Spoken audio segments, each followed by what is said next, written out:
अस्सलामु अलैकुम।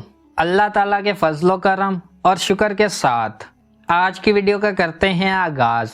सबसे पहले आप हमारा channel history with Adnan subscribe कर लें।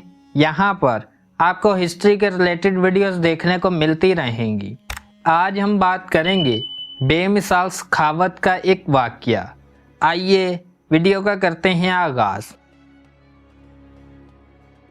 नाम भी मुजफ्फर था और रहते भी मुजफ्फरनगर में थे। पूरा नाम था नवाब मुजफ्फर अली खान। मुजफ्फरनगर आजकल तो हिंदुस्तान में एक ज़िला है। इन भले वक्तों में नवाब साहब की जागीर थी। नवाब साहब को तामीरात का शौक़ था। इसी शौक़ बरारी के लिए अपने एक वसी और अरीज़ बाग के बीचों बीच एक बंगला बनवाया। खर्च भी खूब किया और निगरानी भी खुद की। बनकर तैयार हुआ तो देखने वालों ने कहा, कहने को तो बंगला है मगर हकीकत में महल है। वाक़यतन था भी। ऐसे ही लोग देखते और दांतों तले उंगलियां दबा लेते। नवाब साहब का इरादा था कि इसका इफ्तिताह बड़ी शान व शौकत से करेंगे। इसी इरादे के पेश नज़र सफाइयाँ धुलाइयाँ वगैरह हो रही थी। रेशमी पर्दे और फर्श फरूश बिछाए जा रहे थे।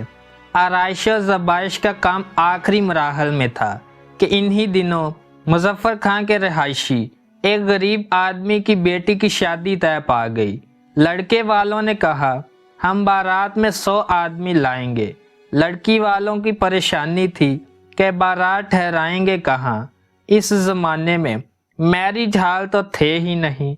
गरीब बाप इसी सोच और फिक्र में गुलतां था कि एक खैरख्वाह सियाने ने कहा, बारात ठहराने की जगह तो बता देता हूँ, लेकिन अगर।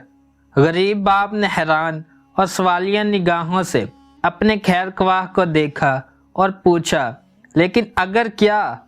अगर तुम्हारी किस्मत अच्छी हो और नवाब मुजफ्फर खान मान जाएं।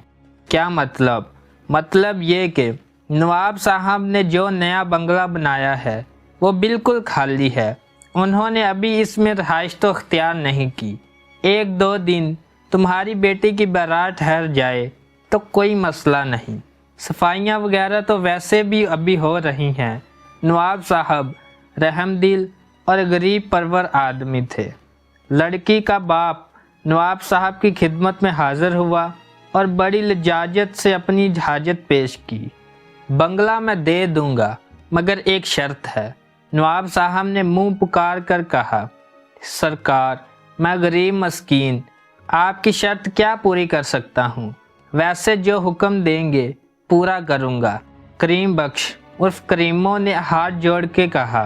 नवाब साहब मुस्कुराए और फरमाया, जितने दिन बारात ठहरेगी उसका 3 वक्त का खाना भी मेरी तरफ से होगा। करीम बख्श की आंखों में एहसान मंदी से आंसू आ गए। उसने पगड़ी के पल्लू से आंसू पूंछते हुए कहा, नवाब साहब आपने मुझे खरीद लिया है।